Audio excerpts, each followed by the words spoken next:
This is Master Wong Shun Leung, one of the world's leading authorities on Wing Chun Kung Fu. He is also recognized within the Hong Kong martial arts community as being the late Bruce Lee's foremost instructor under the guidance of Grandmaster Yip Man. The sequence of simple hand patterns being performed here, although appearing rather gentle and harmless at first glance, are the seeds of an ingenious system of combat containing some of the deadliest close-range fighting techniques ever devised. Wing Chun, based on the principles of both physics and human anatomy, has been proven as one of the most practical forms of self-defense to date.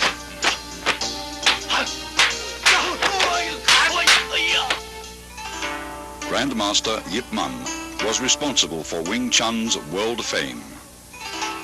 The text you see here, written by him, is the entire history of this southern Chinese system, which he introduced to Hong Kong from his native province, Guangdong.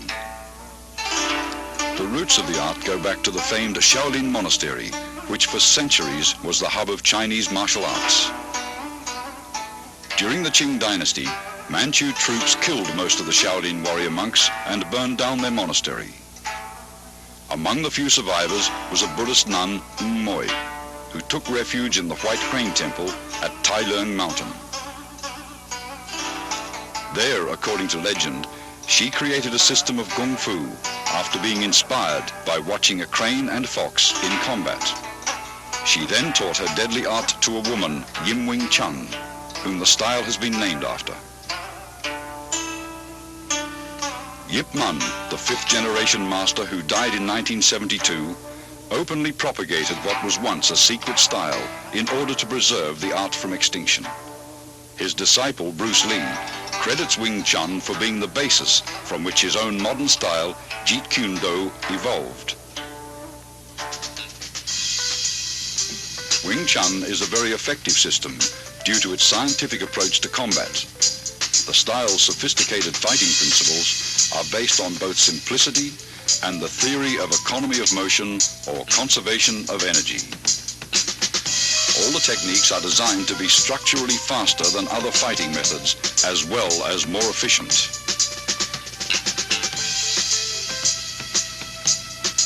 An imaginary line running down the middle of the body, called the center line, is the basis of Wing Chun fighting theory. Its path is determined by crossing the wrists while extending the arms first down, then up. This movement is found in the beginning of all three Wing Chun forms. Many of the vulnerable points of the human body are located along the center line.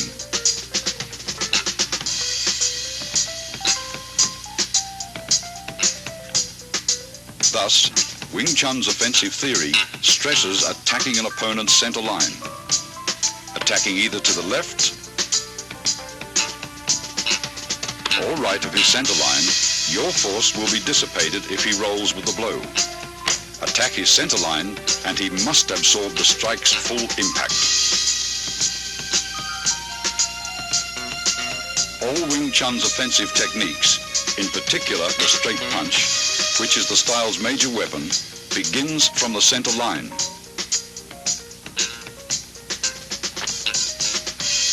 Notice your fists travel along the same path which is perpendicular to the center line.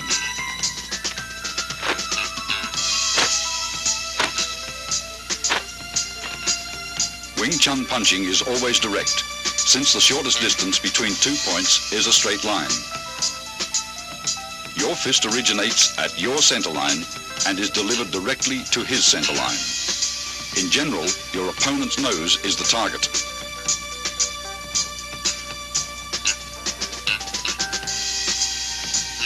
Defensively, Wing Chun stresses the instinctive protection of one's center line to a tight on-guard arm position where the elbow of your lead arm is always a fist distance from the center line. Never is the elbow out, since you are left exposed. Though your arm moves to block, your elbow remains a fixed axis.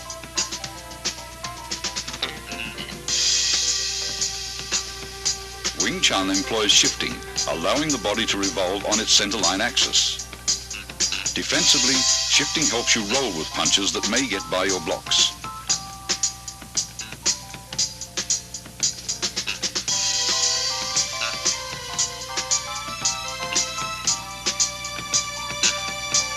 Offensively, shifting creates various angles for attacks that will subtly penetrate an opponent's defenses. Body shifting also increases the distance of your arm's reach.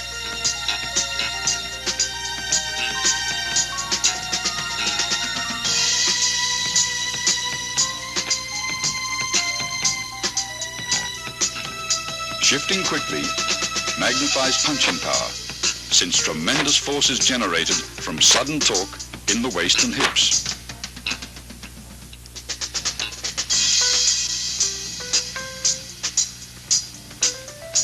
Wing Chun is structurally faster than many styles of fighting because it employs simultaneous offense and defense.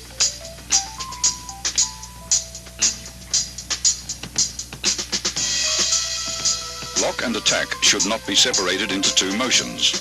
Wing Chun's block and attack is executed in one motion. After striking out, the fist automatically blocks when retracted.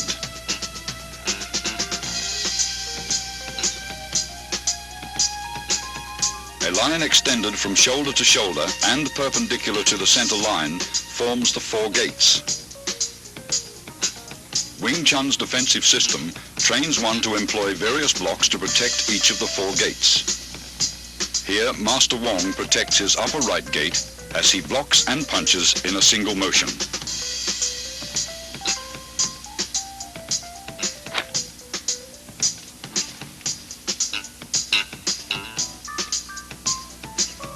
Alternate simultaneous blocks and punches protect both your left and right upper gates.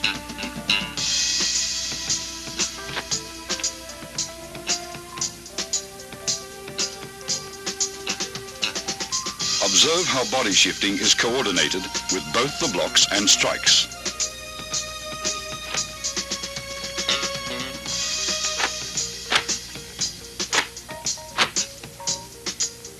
Master Wong demonstrates defense of the upper gates against an opponent's multiple punches.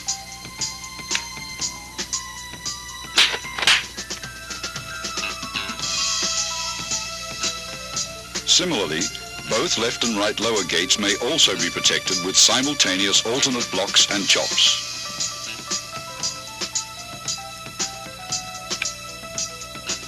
Observe how the arms move in unison.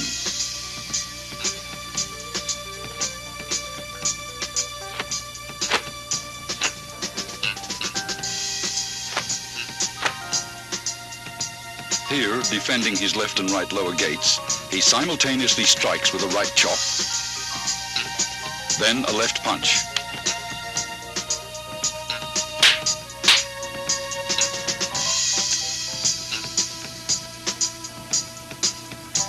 Whenever possible, grab, pin, or immobilize the opponent's arm to gain control and prevent him from attacking.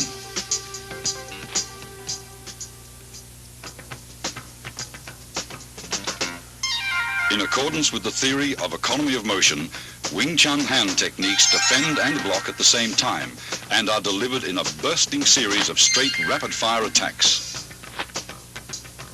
The basic straight punch begins in front of your solar plexus and is thrust out with your fist at nose level. As one fist punches, the opposite fist retracts. Notice the wrist snapping action, unique to Wing Chun.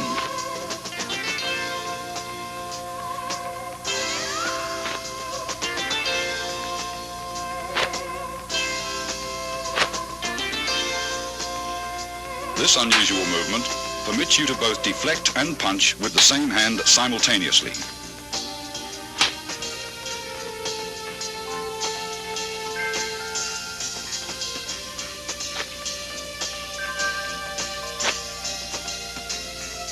It also creates a powerful shocking force, even from short distances, as seen demonstrated by this 1-inch punch. Execute finger thrusts like punches and keep your fingertips stiffly together. Finger thrusts are either aimed at an opponent's eyes or, as seen here, to his throat.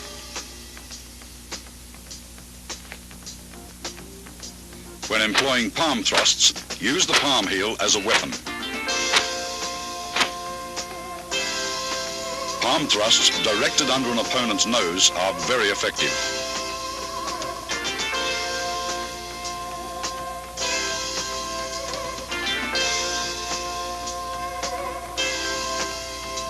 In Wing Chun, force never clashes with force. Instead, the larger force is deflected by a lesser force.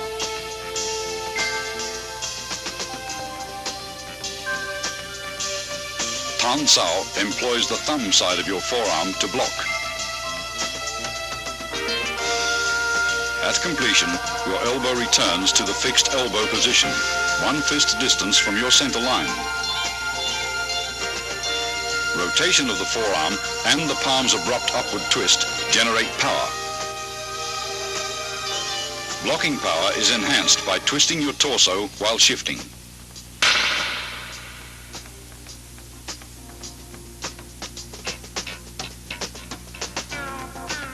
Yun Sao, excellent for training wrist flexibility, is used for changing hand position quickly in combat.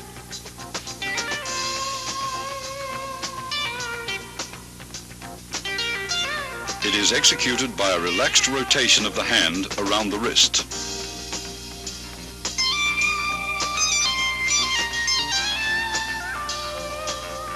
This same hand, used to encircle the opponent's attacking arm, can also be used to attack.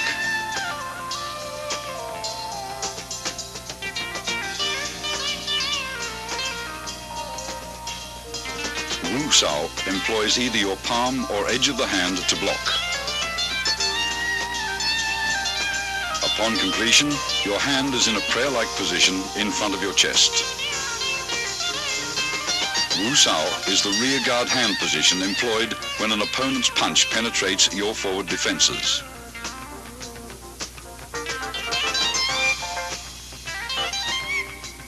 It is employed either to block outward with the hand's edge or inward with the palm.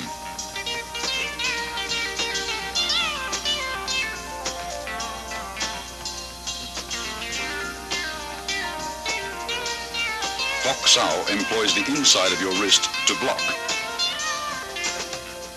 At completion, your arm is in the fixed elbow position, 1 fist distance from your center line.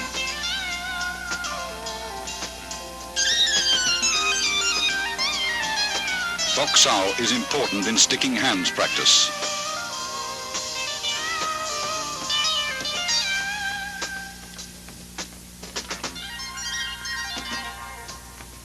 Fok Sao uses the palm heel for deflection by utilizing the wrist's snapping action. It is often combined with a punch.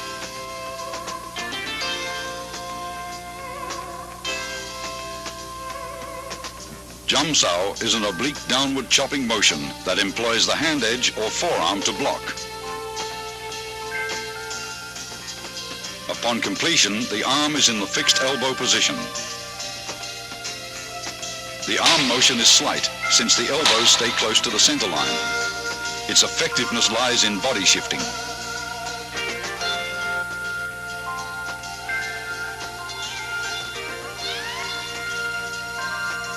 Gan Sao employs the forearm to block low-level and groin attacks by combining both the hinge action of your elbow and body shifting.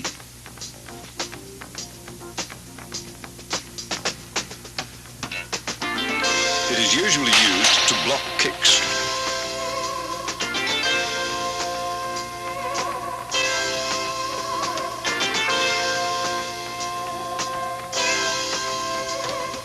Wong Sao is unusual, since it deviates from the fixed elbow position. It is performed by a rolling motion of the forearm, which is the blocking surface. Coordination with torso rotation is important in Wong Sao.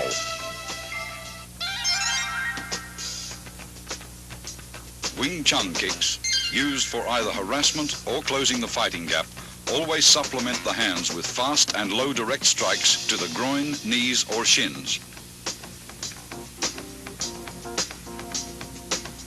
The front heel kick is delivered straight from the ground with a slight snapping action in the knee.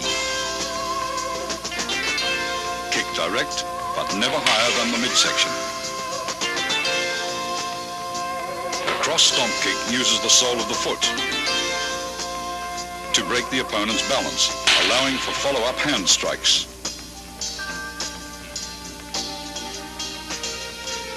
The low side kick is for stomping down with the heel or sole of the foot. Master Wong employs a side kick to his opponent's inner thigh as a harassment.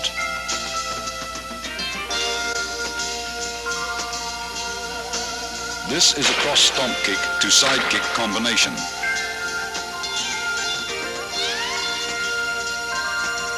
As the opponent evades the stomp kick, Master Wong follows up with a side kick to the midsection.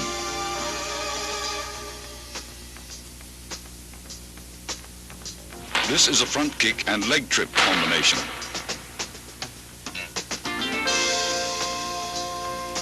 After his front kick is blocked, Master Wong follows the blocking force and uses his leg to trip the opponent.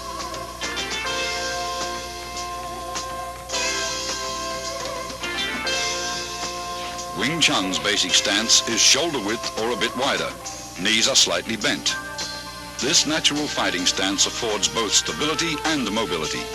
You should be coiled, ready to burst into an attacking or retreating opponent.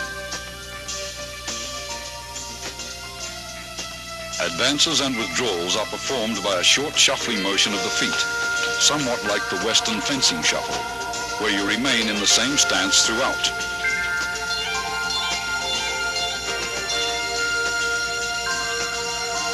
To advance, the front foot first steps forward about 6 inches, then the rear leg slides forward.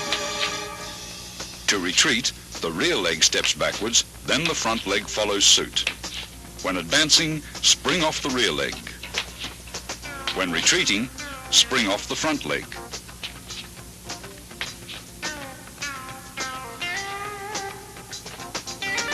Circle stepping differs from the shuffle in that you actually alternate between left and right stances.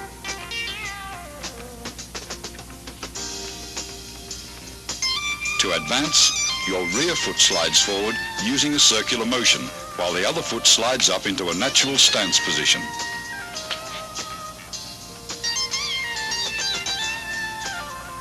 Circle stepping is used for cutting off or pressing an opponent who has great mobility.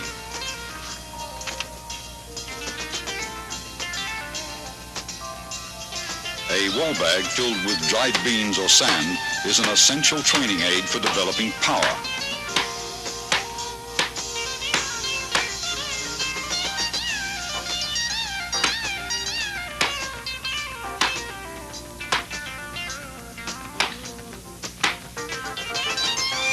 Striking with the fist or palms gives one a feeling of penetration and toughens the skin and bones.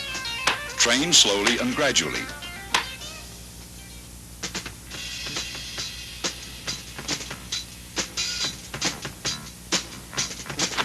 Although most Kung Fu styles retain a considerable number of instructional forms, Wing Chun has only 3.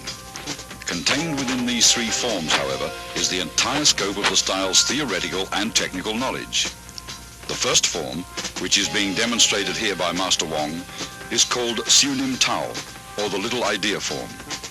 Most of these movements would seem so simple and lacking in either speed or power that a novice might well wonder what relationship, if at all, they bear to actual combat. Regardless of appearances, Siu Nim Tao is the foundation upon which the entire Wing Chun system was built. It includes most of the basic techniques discussed earlier: stance, shifting, blocks, punches, and finger strikes, as well as all the underlying scientific principles covering the center line, elbow positioning, and the 4 gates. Performed slowly from a stationary stance, it permits the student to learn hand coordination on either side of the body. Before attempting to practice this form, first study carefully and thoroughly the previous section on Wing Chun's basic theories. Total familiarity with these all-important principles will greatly accelerate your learning process. Once you feel you understand all the basic concepts, begin practicing the footwork patterns, blocks, kicks, and strikes, first separately, then in combinations until you can execute them naturally and without any conscious effort. Now you are ready to learn Siu Nim Tao. To perform Siu Nim Tao correctly, you should practice a few movements at a time over and over until you feel comfortable with each motion. Continue on to the next set of movements only when you've absorbed completely the movements of the previous set. After having learned all the movements, and in order to test your ability, try to run through the entire form in unison with Master Wong. If you succeed in accomplishing this without any hesitations or stops, proceed to the following sections on form applications. Remember, when practicing techniques with a partner, be careful not to injure him or her. Always exercise control. Once you've mastered the basic theories, basic techniques, Siu Nim Tao, and its applications, you're ready to advance to the next stage, or Chi Sao.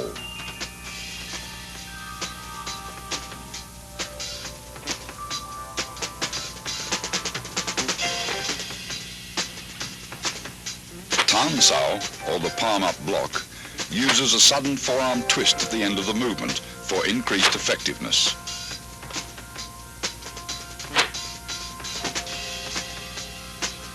Tan Sao is combined with a simultaneous punch.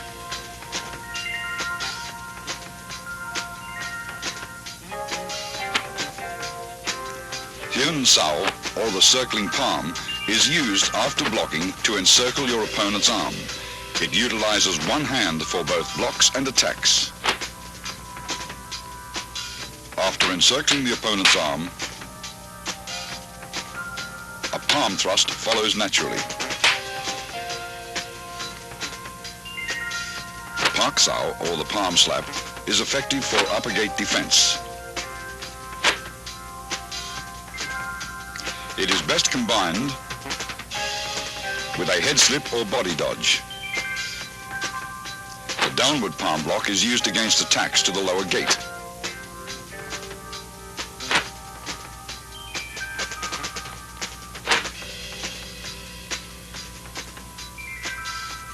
It defends against leg and knee kicks. Here, a variation of the downward palm block is used to break out of an attempted elbow lock.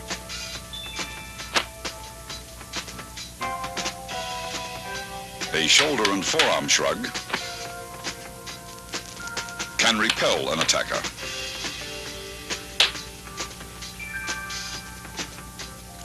A double rear palm strike is used against attacks from the rear. It is a primary defense against a rear bear hug and can be followed with a throw.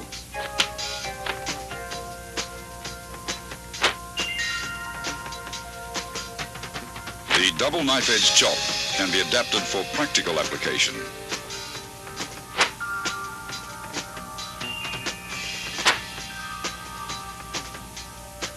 primary target is the opponent's throat. This is the palm jerk block.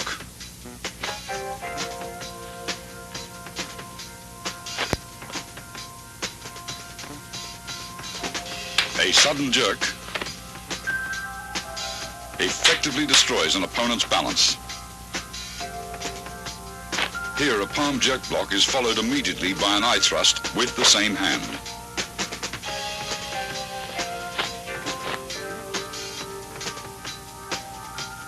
The palm jerk pulls the opponent into the strike. A high wrist block to low palm block demonstrates how both blocks and strikes can be done with the same arm. A punch may be immediately transformed into a block, or vice versa, a block may be transformed into a punch. Gan Sao, or the low block, is used for defense of the lower gates and can be combined with an attack.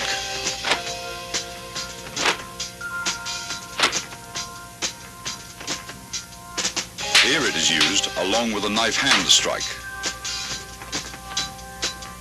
Bong Sao, or the wing arm block, can be followed with a double palm push.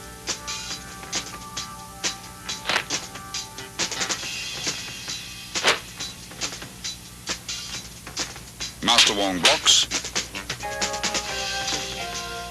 then pushes his opponent.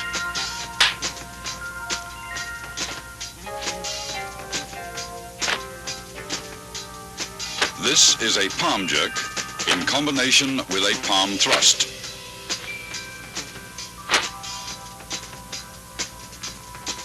A palm thrust to the throat after a palm jerk breaks your opponent's grab. Other than being alternate finger thrusts, these movements have another meaning.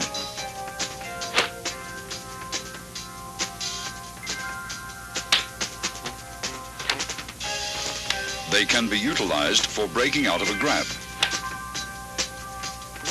After the break, they may also be used to strike.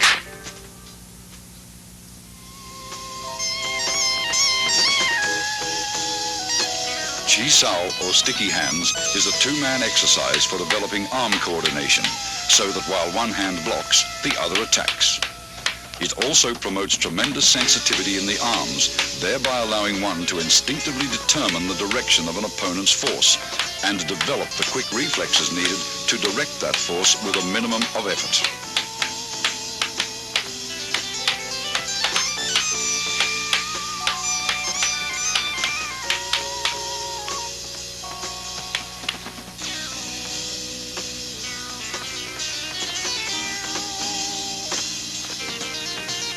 Single arm Chi Sao prepares you for double Chi Sao. Since only one arm is used, you may concentrate on proper arm position and feeling the opponent's flow of force.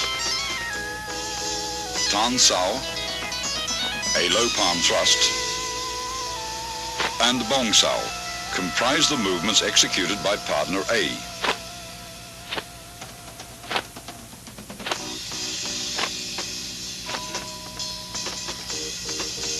Jum Sao, a straight punch, and Fok Sao comprise the movements executed by partner B to match those of partner A.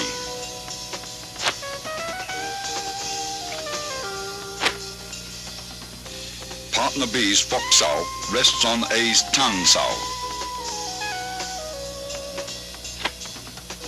Partner A's Tan Sao converts to a low palm thrust, which is blocked by B's Jum Sao.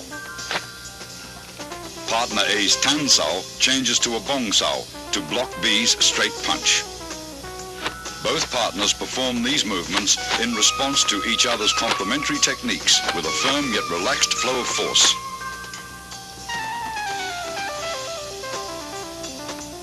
After achieving proficiency with single arm Chi Sao, begin double arm Chi Sao. The first stage is Pun Sao, or rolling hands. Both partners, A and B, perform the same arm movements. The right arm alternates between tan sao and bong sao.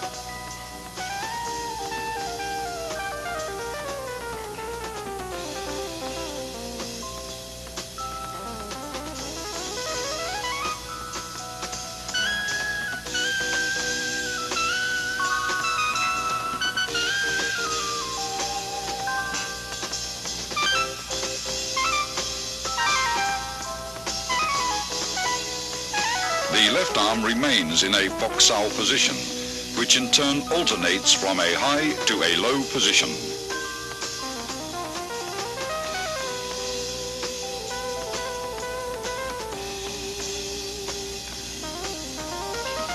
Partner B's left high fok sao rests on A's right bong sao, while A's low fok sao rests on B's right tan sao. Both left arms in fok sao position rest on the other's right arm, which changes from tan sao to bong sao. Both partners roll their arms up and down in unison. Avoid stiffness and rigidity, and never try to use sheer muscle force to overpower your opponent. With practice, the feeling for rapid directional changes in the forces of an opponent's attack or defense will give you a sense for when to yield, resist, defend, or strike. Go sao, or sticky hands fighting practice, the second stage of double chi sao, is a type of regulated sparring where you learn how to employ the techniques taught in the three forms against an opponent. The importance of the centerline theory and the significance of form and function will be realized. If you expose your centerline either by failing to maintain the fixed elbow position or if your blocks deviate too much, the opponent's attacks will penetrate. You will get hit. Go sao hones your fighting techniques so you can react with a different combination of basic blocks and attacks in a free-flow exchange of techniques when the opponent's movements are unpredictable. This liberates you from formal fixed patterns of fighting. You learn to discard all the rules, to adapt and express techniques naturally and spontaneously in the here-now of Go sao practices. Here are some examples. Disengaging is for releasing your arm from an opponent's blocking arm. The pressure from your block enables your opponent to disengage and punch. With proper sensitivity, as he disengages, your arm flows forward to punch him first. This continuous flow of energy through your arms is compared with water. Water seeks the path of least resistance. When practicing, be like water. Avoid the strong and attack the weak. A constant forward pressure towards your opponent's centerline is the secret to Go sao.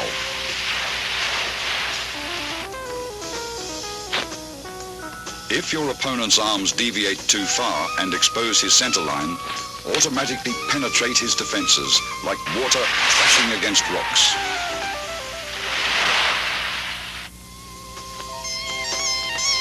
As Master Wong detects his opponent's right tan sao has deviated too far from the centerline, his left fok sao changes into a punch to the opponent's solar plexus.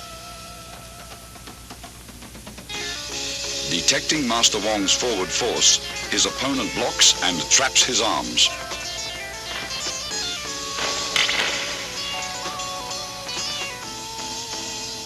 Master Wong's left fok sao crosses over and traps his opponent's left hand as he presses forward with a right palm thrust to the throat. His opponent counters the technique by parrying the right palm attack with a right grab and trapping Master Wong's arms with a bong sao. As his left high fok sao reaches across to grab his opponent's left hand, Master Wong's right tan sao disengages into a punch. When his opponent feels his left arm being grabbed, he performs a left bong sao to Master Wong's punch.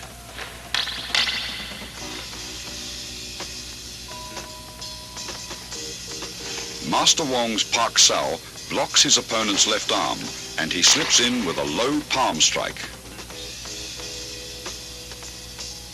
The opponent employs body shifting by pivoting to the right and dissolves Wong's forward rush as soon as he feels Wong's body advancing.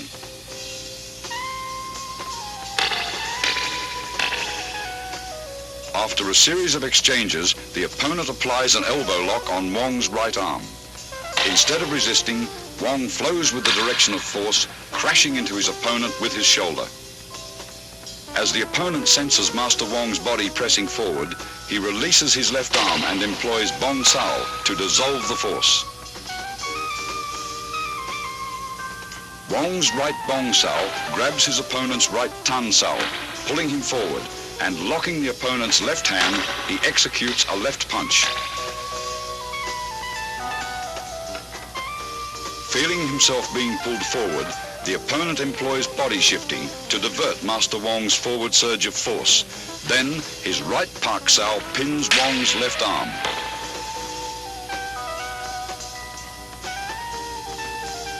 Sensing the opponent is preoccupied with hand techniques, Master Wong suddenly employs a straight heel kick to the midsection. The opponent, alert to both hand and foot attacks, detects Master Wong's kick, sidesteps and delivers an upward palm thrust to the throat.